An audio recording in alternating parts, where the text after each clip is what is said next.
E ao anjo da igreja que está em Pérgamo escreve: isto diz aquele que tem a espada aguda de 2 fios: eu sei as tuas obras, e onde habitas, que é onde está o trono de Satanás, e retens o meu nome, e não negaste a minha fé, ainda nos dias de Antipas, minha fiel testemunha, o qual foi morto entre vós, onde Satanás habita.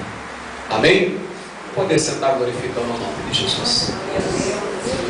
Glória a Jesus. Meus irmãos, nós lemos aqui a palavra do Senhor no livro do Apocalipse, capítulo de número 2, nesse versículo 12, versículo 13, uma palavra muito profunda, uma palavra desta revelada para o apóstolo João, o apóstolo João que foi discípulo do Senhor, o homem que caminhou com Jesus, o homem que viu as maravilhas de Jesus, o homem que viu Jesus ensinar coisas tão profundas, viu que as palavras de Jesus eram tão impactantes, que até crianças, quando ouviam suas parábolas, ficavam impressionadas, eram impactadas e recebiam o toque das palavras do Mestre. João ali, quando caminhou com o Senhor, foi transformado, foi aprendendo do seu líder. Na verdade, não somente o Senhor, não somente o amigo que desceu na terra em corpo, um corpo de homem, mas o grande líder que liderou ali de início 12 homens, e através da sua palavra e até hoje impactou e mudou o planeta Terra. E as pessoas, por mais que não aí fora não reconheçam ele, mas tem que se curvar diante dos seus ensinamentos, porque a palavra de Jesus, ela muda o ser humano, ela transforma a vida do homem, ela faz o ser humano sair de uma prisão espiritual e faz ele vivenciar a liberdade que há no Espírito do Senhor Jesus e glorificar o seu nome. João aqui, meus irmãos, como recebera a revelação do Apocalipse, na realidade Deus não revelou para ele o Apocalipse enquanto ele estava em Jerusalém, na cidade de adoração. Quando ele recebeu esta revelação, diz a Bíblia, ele mesmo relata no livro, que ele estava aprisionado, estava preso, isolado numa ilha, onde a Bíblia chama de Ilha de Patmos. A ilha de Patmos era considerada, irmãos, uma ilha terrível. O nome Patmos significa a ilha da morte. O nome dessa ilha já dizia o que ela era. A ilha era usada para poder aprisionar todos os criminosos que se rebelavam contra o Império Romano, criminosos políticos. E ali João foi preso por Roma.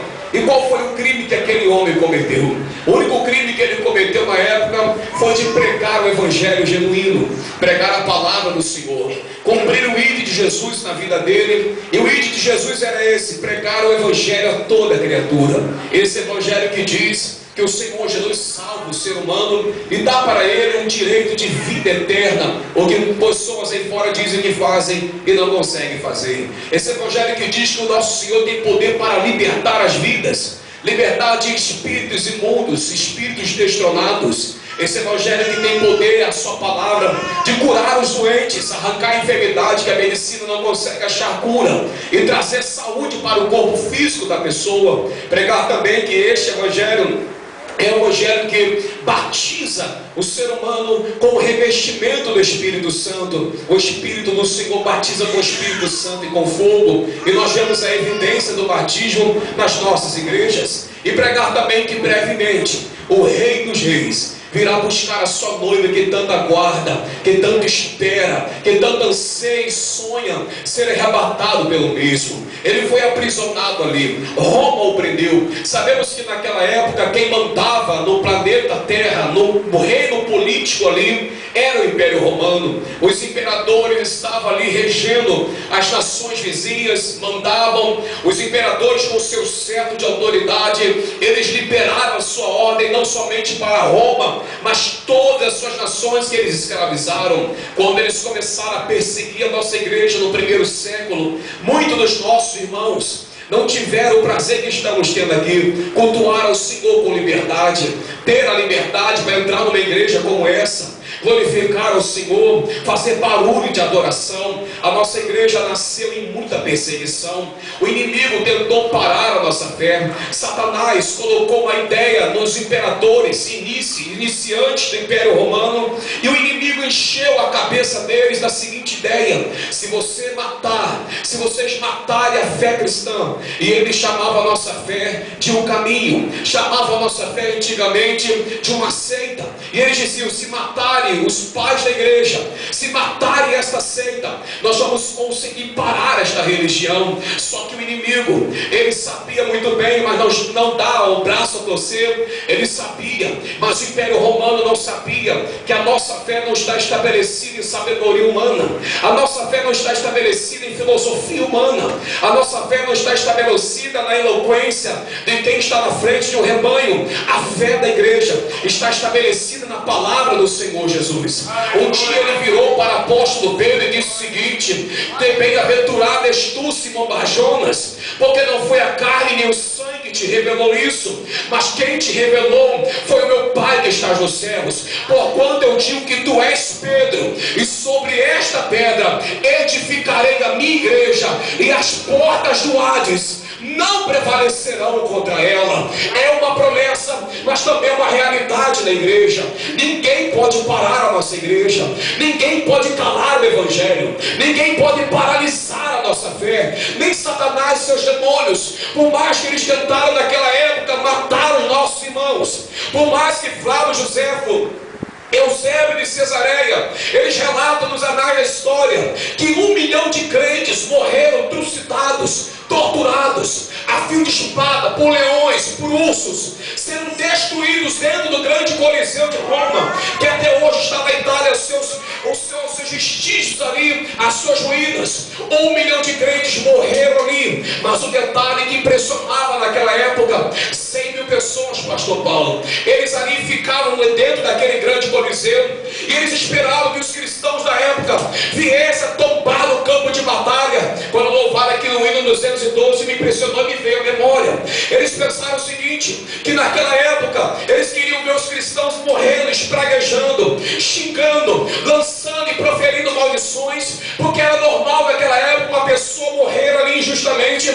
ela morria proferindo maldições. Mas 100 mil pessoas, quando se juntavam no Coliseu, eles colocavam a mão na cabeça e ficavam impressionados com as pessoas que seguiam a nossa fé, porque em vez dos crentes morrerem espraguejando, morrerem negando o seu Cristo, eles morriam glorificando o nome do Senhor, morriam exaltando o nome de Jesus Cristo.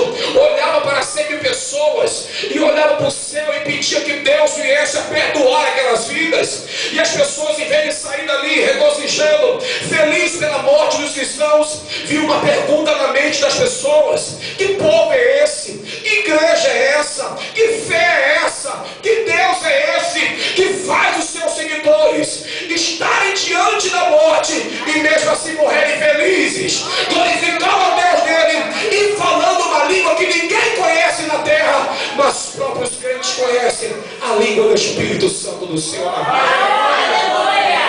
Que fé é essa? E as pessoas saíram impressionadas, saíram de lá impactadas. Até porque, se tem algum psicólogo aqui, alguém que estuda, vai entender o que eu vou dizer aqui. A psicologia ensina que quando o ser humano está diante da morte, logo o seu psique também é abalado. A maioria do ser humano, quando está diante da morte, ele bate um tipo de estado depressivo urgente, rápido nele. Ele fica depressivo, gera medo, gera pânico. A pessoa muda o seu semblante, dá calafrios, começa a suar na mão. Agora, nos cristãos daquela época, dos pais da igreja que se renderam ali como mártires ali, eles não morriam assim, não via desespero na face deles, não tinha, a morte não conseguia machucar a alma daqueles homens, ao ponto deles glorificarem o Senhor. Isto é uma fé verdadeira, é servir a Jesus não pelo que Ele pode fazer, mas pelo que Ele é em nossas vidas. Isto é uma fé verdadeira,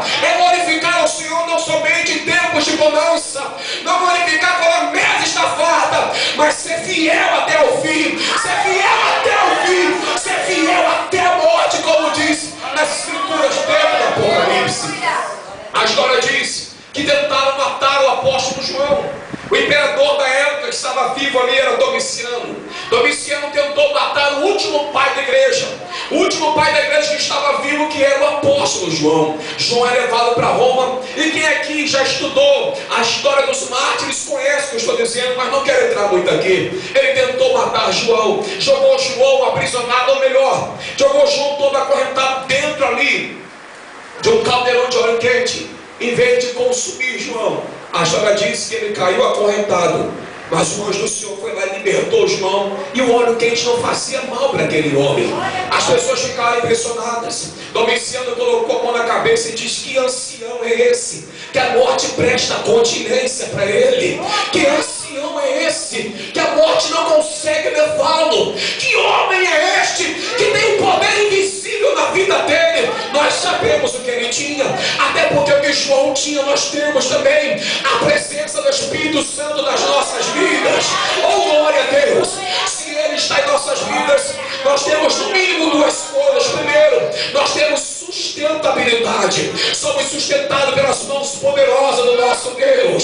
Se Deus nos sustenta, quem é que pode nos abalar? Se Deus ele sustenta a sua igreja, quem é que pode acabar com ela? Oh, glória a Deus! O apóstolo Paulo sabia disso. Ele trouxe uma lista para os romanos ali, para a igreja de Roma, dizendo o seguinte: quem nos separará do amor de Cristo? Ele vai trazer uma lista. E segundo, se gera sustentabilidade, gera uma proteção na vida daqueles que são guardados pelo Senhor. Ninguém toca em nossas vidas, ninguém tem autorização para tocar em mim e você. Há uma proteção, ainda que seja invisível. Como o inimigo tenta, e muitos dizem que o adversário das nossas vidas, ele tem poder. Ele tem poder sim, mas o poder do adversário é um poder limitado. Até porque para levantar a sua pata imunda, levantar a sua pata derrotada, precisa ter uma autorização do Todo-Poderoso. O inimigo pode ter poder na vida de uma pessoa que anda segundo os seus preceitos, anda segundo a sua carne, a vontade da carne, a consciência da carne. Mas quando o adversário vai tocar em esses homens de Deus que estão na minha retaguarda aqui, vai tentar tocar nessa pessoa que está do teu lado, quando ele pensa tocar em você, ele não tem autorização para tocar na vida dos crentes, porque o que está na minha vida tem todo o poder, não tem limites, é ilimitado. Por isso há uma proteção em nossas vidas. E nesta noite, nesse culto, toda artimanha do inferno, todo o poder maligno que está sendo lançado contra você, o teu casamento, os seus filhos, a tua casa, o Senhor manda me dizer através da palavra, está caindo por terra hoje, porque não tem autorização para tocar na tua casa. Já que ele não pôde matar ali o apóstolo João, diz a Bíblia Sagrada, diz a história melhor, que manda ele para dentro de Patmos. Fugir de Patmos para um homem de 40 anos já era difícil, impossível. Imagine o João ali, que já passaram dos seus 80 e poucos anos de idade, um ancião. Aproximadamente entre 80 a 100 quilômetros de distância da principal costa da época, que era a igreja de Éfeso. Ele não tinha como fugir. E agora vai parar dentro de Patmos. Dentro de Patmos não havia muita vegetação, havia pedras, até porque os prisioneiros da época, eles ficavam ali, passavam o resto da vida ali, quebrando pedras para o império. Quando ele chega dentro de Patmos, o imperador pensava assim que iria acabar com ele. O imperador queria gerar naquele ancião ali uma depressão brava ali, porque João ficou longe da sua família, longe do seu rebanho, longe da sua parentela, longe da civilização. E geralmente uma pessoa não suporta ficar longe, principalmente de família, não consegue ficar longe dos seus filhos, sua família. E a pessoa que não tem Cristo Jesus cai num estado depressivo. Ele pensava que João era qualquer homem, mas João era cheio do Espírito Santo do Senhor. Há uma diferença em momentos do Espírito, e há uma diferença em ser cheio do Espírito do Senhor. Aqui passamos por um momento lindo, onde o Senhor está tocando nos corações através dos louvores da palavra. Mas uma vida cheia do Espírito Santo é para encararmos lá fora depois do culto, encararmos os problemas de cabeça erguida e vencê-los, e não baixar a cabeça e deixar a depressão pegar a nossa alma. Ele pensou que conseguiria parar João, mas quem consegue parar? Um crente cheio do Espírito Santo. João dobra o seu joelho na ilha, e de repente ele recebe uma visitação, não de um anjo, não, o arcanjo Miquel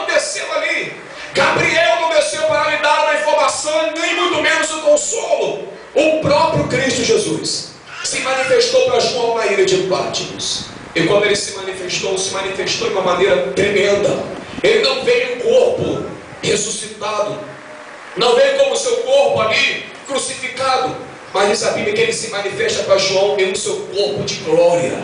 João, quando viu ali na ilha de Patmos, viu que os seus cabelos eram brancos como a lã e como a neve. Viu que os olhos dele eram semelhantes, parecidos com olhos, como chama de fogo. Ele tentou olhar no rosto dele, mas não tinha como olhar no rosto, porque era parecido com o sol na sua totalidade, ou seja, era parecido com o sol no meio-dia. Ele viu que a boca do mestre não estava fechada, mas estava aberta, e de lá de dentro vinha uma espada aguda que cortava dos dois lados, uma espada afiada. No peito dele ele viu que traçava um cinturão de ouro. A sua vestimenta era uma vestimenta branca e totalmente talar, ou seja, havia no pulso e até os seus tornozelos. Os pés eram parecidos com latão reluzente que acabara de ser refinado dentro de uma fornalha. E mais à frente no Apocalipse ele relata quem se manifestou para ele, dizendo que na sua coxa, justamente na coxa direita, a coxa direita para os judeus era onde se fazia ali os pactos, ou se fazia uma aliança. Abraão fez essa aliança com Eliezer quando ele foi buscar uma noiva para o seu filho, e ele colocou a mão debaixo da coxa ali, e quando ele olha na coxa daquele ser, está escrito assim: Rei dos Reis e Senhor dos Senhores. O imperador pensou que conseguiria parar aquele homem. O imperador não sabia que Deus já tinha projetado aquele encontro com João. Patmos, lugar de morte, virou um palco de revelação para a vida do apóstolo. E é isso que Deus faz em nossas vidas nesses dias. É isso que Deus faz. Deus é especialista em fazer, em efetuar, em colocar, em preparar banquete em meio aos desertos. Os maiores milagres estão relatados dentro da Bíblia Sagrada. Você pode perceber, foi no pior momento do povo de Deus, e foi nos piores locais por onde eles passaram. Israel é interessante, quando Moisés foi visitar Faraó e dizer para ele o seguinte: Faraó, Deus manda lhe dizer, libera o meu povo para o meu povo ir para o deserto. E ele perguntou: para que vocês querem no deserto? Vamos cultuar o Senhor. De que maneira? Vamos preparar uma festa no deserto. Como é que é? Festa é isso aí. Não será um simples culto, vai ser uma grande festa em meio ao deserto. E ali sabemos, faltou água, bastava tocar na rocha, Deus mandava água para eles. Faltou comer pão, meus irmãos, é algo tão profundo que veio pão do céu. 6 da manhã, ali vinha, irmãos, pão para eles, diário. Detalhe, não podiam pegar mais, porque vinha para poder satisfazer ali a fome deles. Faltou carne, Deus mandou cordonizes. Eles não se queimavam, uma nuvem protegia eles. Deus guardava até as roupas daquele povo. Deus é especialista em transformar lugares de morte em lugares de vida. Talvez você entrou aqui hoje, não está dentro de Patmos, está dentro de um deserto, passando por um vale da vida. É neste vale que você vai contemplar a glória do Senhor. Se Deus permitir você entrar dentro de uma situação dessa, é que Deus mandou lhe dizer aqui nessa noite. Deus está falando para você assim: eu quero que você conheça o meu poder. Vou te revelar mais uma vez quem é o Deus impossível. Se prepara, Deus vai revelar a glória dele no meio desta situação. Você vai glorificar o Senhor dentro dessa ilha de Patmos. Ele viu Jesus glorificado, viu Jesus se manifestar no meio de 7 candelabros de ouro. Jesus explicou para ele que aqueles 7 candelabros ali eram as 7 igrejas que estavam ali na ilha, ou melhor, as 7 igrejas que estavam na Ásia Menor. Segundo diz o historiador, nosso querido e amado irmão Norman Champlin, nos seus estudos, ele chegou à seguinte conclusão na área geográfica ali da Ásia Menor. Norman Champlin diz que as igrejas na Ásia Menor formavam como se fosse tipo um círculo, uma circunferência começando aqui por baixo, por Filadélfia, e Jesus se apresenta ali no meio das suas 7 igrejas. E Jesus apresentou para João a sua mão direita, dizendo: eu tenho a chave da morte, eu também tenho a chave do inferno, mas também fala para a minha igreja que eu tenho 7 estrelas nas minhas mãos. Essas 7 estrelas são os anjos da igreja que estão ali nas minhas igrejas, são os pastores responsáveis. E João, o que eu vou lhe falar agora, escreve aí, porque eu quero palestrar com o meu povo. Eu quero começar o maior livro de revelação da humanidade, não falando com o mundo, mas quero começar o livro falando com a minha igreja, falando com o meu povo. E ele ali mandou escrever para Éfeso, Esmirna, Tiatira, Sardes, Filadélfia, Laodiceia, também lá para Pérgamo. E aqui nós lemos a palavra do Senhor sobre a igreja de Pérgamo. Nós sabemos que a igreja de Éfeso representa o primeiro século da igreja. A igreja de Esmirna fala também do segundo século da igreja. A igreja de Pérgamo aqui fala do terceiro século da igreja. Aconteceu algo aqui para poder já trilhar e terminar. Aconteceu algo, meus irmãos, em Pérgamo no terceiro século, tão terrível. Diz a história que o imperador romano que está agora reinando, imperando ali, é o imperador irmão Constantino. A história diz que Constantino, um belo dia, foi deitar nos seus aposentos, na sua cama. Ele teve um sonho. E no sonho ele olhava para um canto e ele via que descia diante dele uma cruz. E isso conta a história.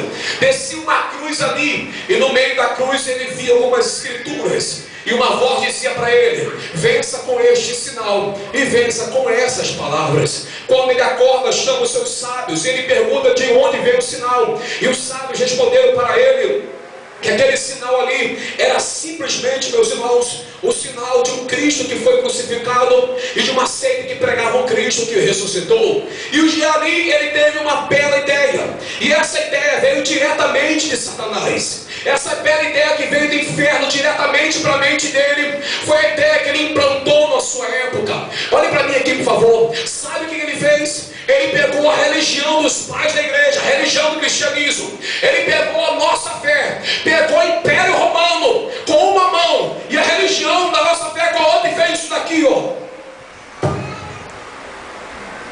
Fundiu, uniu o Estado de Roma, uniu Roma com a nossa igreja. Depois que ele uniu Roma com a igreja, a história diz que ele recompensava as pessoas para virem e descerem nas águas e serem batizadas. A história diz, meus irmãos, que toda pessoa que se filiava à igreja, primeiro, recebia moedas de prata naquela época, e quem não queria um trocado naquela época. Segundo, a pessoa recebia ali vestimenta, para uma vestimenta de linho puro. Quem não queria uma vestimenta daquela época? E terceiro, se a pessoa não tinha cidadania romana, ela receberia também uma cidadania romana. E quem não queria ser cidadão romano naquela época? Roma estava no auge. E sabe o que aconteceu com o nosso povo naquela época? O nosso povo cresceu, a nossa igreja cresceu, cresceu tanto que se um homem natural olhasse com seus olhos, diria: nossa, o crescimento está tão saudável. Olha quantas pessoas, finalmente, Roma se rendeu ao Senhor. Porém, a igreja não somente cresceu, ela cresceu sim, mas a qualidade da igreja foi quase a zero. As pessoas não mudavam de vida. Pastor Paulo, que aqui está, Pastor Paulo Roberto, eu, há 8 anos atrás, quando entrei numa igreja evangélica, eu ouvi a pregação dos santos pastores, das mulheres de Deus, e elas sempre nos ensinaram que se você entregar a sua vida para Jesus, se você não é liberto, Ele liberta. Se estás preso pelas garras do inimigo, o Senhor vai ali e quebra as garras dele, e o Espírito Santo santifica a vida do ser humano. Mas naquela época não, as pessoas que bebiam entravam na igreja e ficavam da mesma maneira.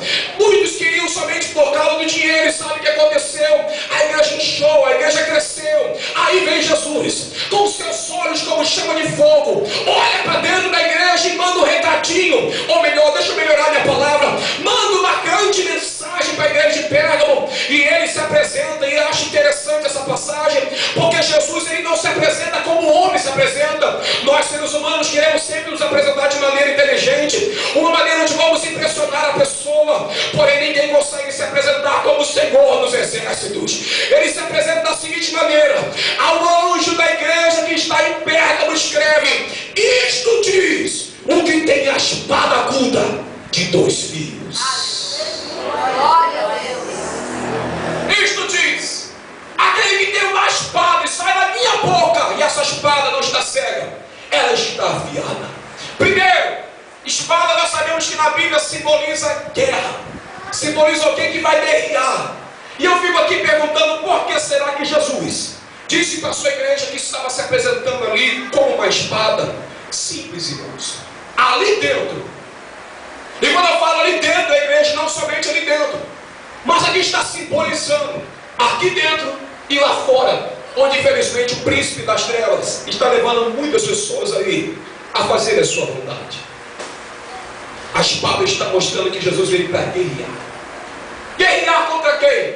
Guerrear contra aqueles que não querem obedecer a sua vontade.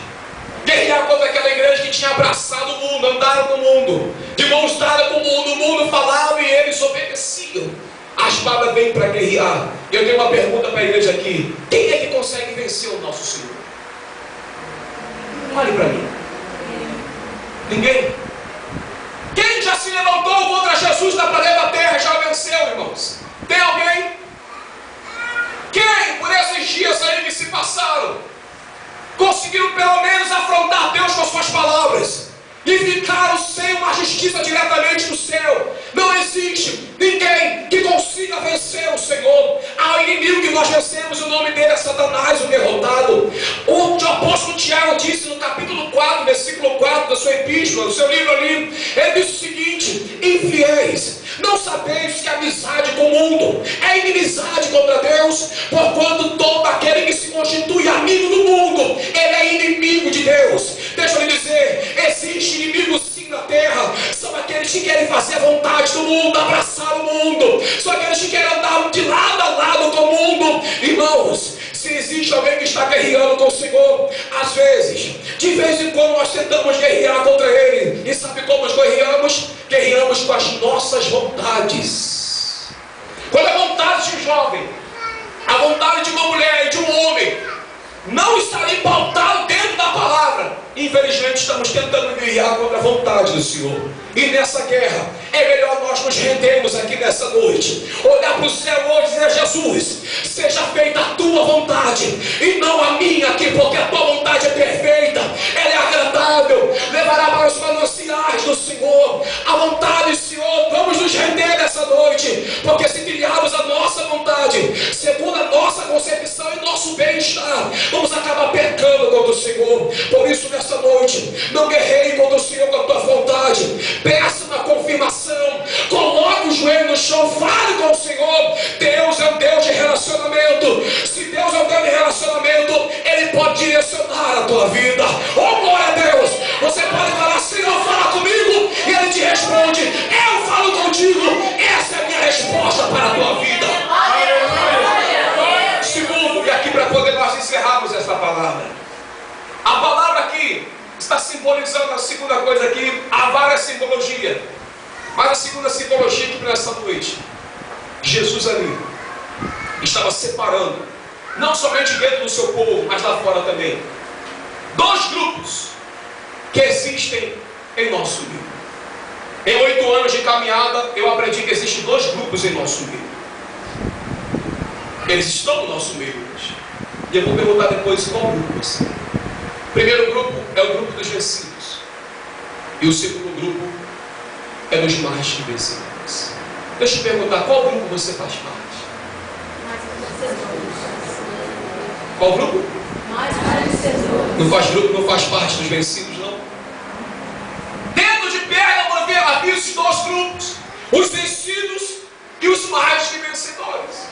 3 pessoas rapidamente aqui para você entender sobre vencidos. Primeiro, Saul. Pastor Paulo, Saul foi ungido, foi rei, sentou-se no trono, reinou ali no exército do Senhor ali. Começou bem, pecou na metade da caminhada e terminou como um covarde. Por que covarde? Porque ele mesmo tirou a sua espada e ali suicidou-se. Ele começou bem, mas Saul foi vencido por duas coisas. Primeiro, pela prepotência e soberba. Segundo, Saul foi vencido pela desobediência. Saul, ele só sabia obedecer a Deus pela metade. Obedecer pela metade, desobediência. Segundo, ele foi vencido pela soberba, ao ponto de erigir, de levantar ali, não altar no cume do monte, mas levantou uma própria estátua para ser ali ovacionado. A soberba bateu vida dele, Deus disse: soberbo e desobediente não pode estar no meu trono. Foi rasgado o reino dele, entregue para Davi. A segunda pessoa que foi vencida ali foi Sansão. Jovens, olhem aqui para mim, jovens. Sansão não era um incrível Hulk, mas bastava o Espírito Santo mover na vida dele. Ele pegou uma queixada de jumento e matou 1000 homens naquela época. Ele não era o incrível Hulk do século 21, mas bastou ficar com raiva, com ira das pessoas, do pessoal lá dos filisteus. Pegou os portões de casa que pesavam toneladas e jogou longe. O Espírito Santo, como o Espírito Santo, quando vinha sobre ele, dava para ele uma força sobrenatural, mas ele foi vencido pela consciência da carne. As consciências da carne derrubaram o grande herói. Saul tinha força, Sansão tinha força melhor, mas Sansão não podia ver uma filisteia passando, e ele tombava. E aqui, como já estou concluindo, eu quero deixar uma mensagem para os jovens aqui. Tomemos muito cuidado com o que estamos acessando na nossa internet, com o que estamos vendo no nosso Orkut, no nosso Facebook, no nosso Skype, no nosso LinkedIn, no nosso MSN. Tomemos cuidado com o que está postando no nosso blog, no nosso site de relacionamento, porque pastor Paulo, eu aprendi o seguinte: para o adversário dominar esse corpo aqui de 1,80 m, para que ele possa dominar o meu corpo, ele precisa dominar aqui primeiro os meus olhos, para depois dominar aqui, fazer a minha cabeça. Jesus disse que a candeia do corpo do ser humano é onde, irmãos? Nos olhos. Se os nossos olhos, se colocarmos trevas diante dele, o resultado dessas trevas diante dos olhos é aqui, irmãos, ó, no corpo. Ele dá um conselho para a geração do século 21. Cuidado, tome cuidado para ver se essa luz que está em ti não seja trevas. Sansão foi vencido pela consciência carnal, desejos descontrolados. Ele foi vencido e tombou ali por causa da sua carne. E a terceira pessoa que foi vencida foi Judas Iscariotes. Você já se perguntou, igreja do Senhor? Já se perguntaram por que Jesus escolheu um homem que Jesus sabia que aquele homem lá na frente iria trair, irmãos? Eu não escolheria. Pastor Paulo, o senhor escolheria um traidor para dar do teu lado? Não escolheríamos. Mas aqui está o grande mistério de Jesus Cristo, do nosso Salvador. Ele escolheu. Sabe por que ele escolheu um homem que estava ali fadado ao erro? Ele sabia que todo ser humano merece uma segunda chance, pode ser perdoado do seu pecado. Por isso, quando Judas deu um beijo na face dele e o traiu, ele segura Judas e ofereceu para Judas ali o seu perdão. Quando ele segurou, ele falou assim: amigo. Jesus ali não estava sendo falso. Jesus o considerava como um grande amigo. Ofereceu ali um perdão para ele. Mas Judas, infelizmente, caiu na depressão do seu erro e se empolgou, se matou ali. Ele foi vencido, sabe pelo quê? Pela ganância. Olhou para Jesus e esperou uma coisa que não era para ser feito naquele momento. Ele queria que Jesus libertasse o povo do poder político. Jesus não veio para libertar de início do poder político. Ele não veio libertar somente no exterior. Ele veio libertar as pessoas do interior. Um cansaço não somente físico, mas um cansaço espiritual. Veio libertar, dar salvação e vida eterna para a humanidade. Ele foi vencido. Citei aqui 3 pessoas vencidas, mas eu quero crer nessa noite que não estou pregando para pessoas vencidas. Estou pregando para os mais que vencedores. Os mais que vencedores, essa palavra é interessante para nós orarmos agora. A palavra mais que vencedor significa, no original do grego ali, é upernikao. Paulo, quando disse, nós somos upernikao, ou seja, mais que vencedores. Uper significa ir além. Diga assim comigo: ir além. Ir além. Não mais alto: ir além. Ir além. Diga agora: Nikao significa conquistar. Diga assim: conquistar. Conquistar. Quando o apóstolo Paulo disse que eu sou mais que vencedor, que você faz parte dos mais que vencedores, ele está lhe dizendo: você pode ir além e você também pode conquistar aqui nessa terra. Somos o único povo da terra que consegue sempre andar além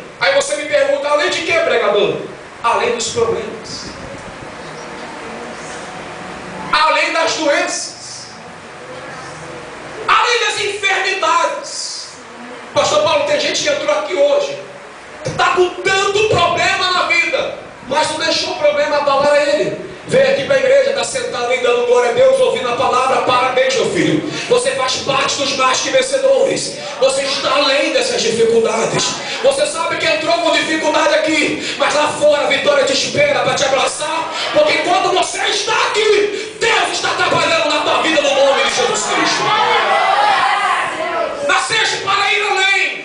Tem gente que está aqui como eu. Estou aqui pregando meio que gripada, aqui os irmãos estão lotando, com dificuldade para ministrar. Mas quem disse que uma gripe para o povo do Senhor? Estamos além das enfermidades, porque o nosso Jesus venceu na cruz. Ele foi mais que vencedor, também somos juntamente com Ele mais do que vencedores. Deixa eu lhe dizer, saia das fileiras dos vencidos hoje, entre os mais que vencedores. Ergue a cabeça. Se tem alguma área da tua vida que foi vencida, você não está no lugar errado, vieste no culto certo.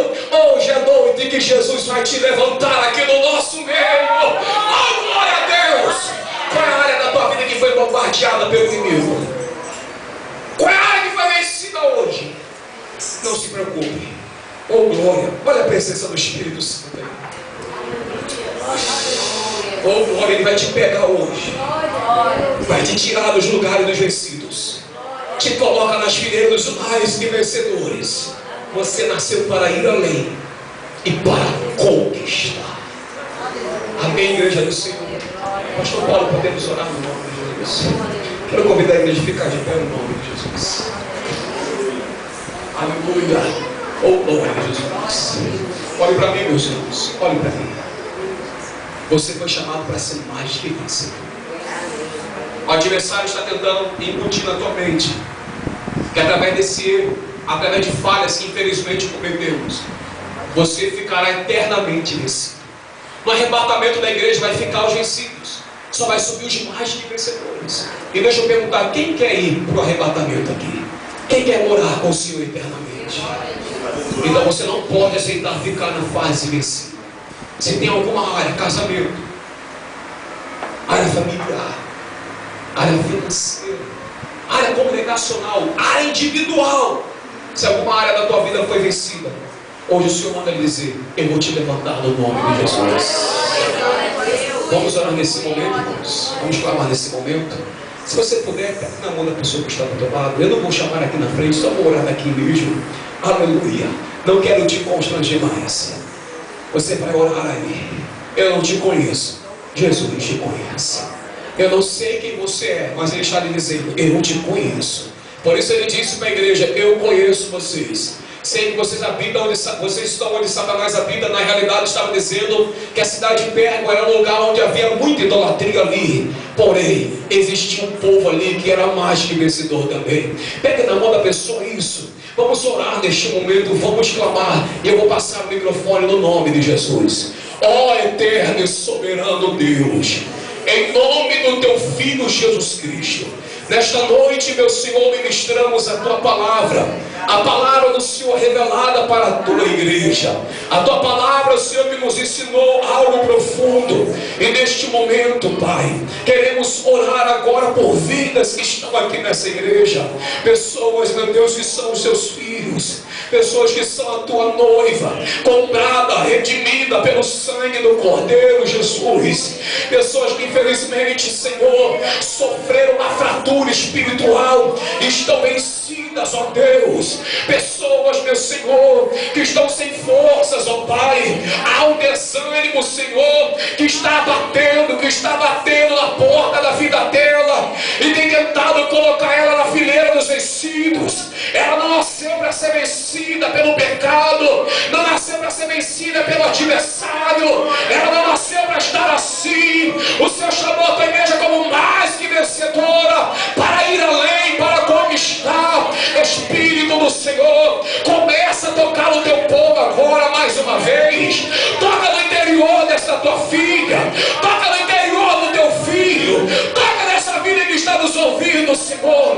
Toca agora, meu mestre. Levanta ela, Jesus. Levanta ele, meu Senhor. Não permita, Senhor da glória, não deixa o adversário vencer esta vida.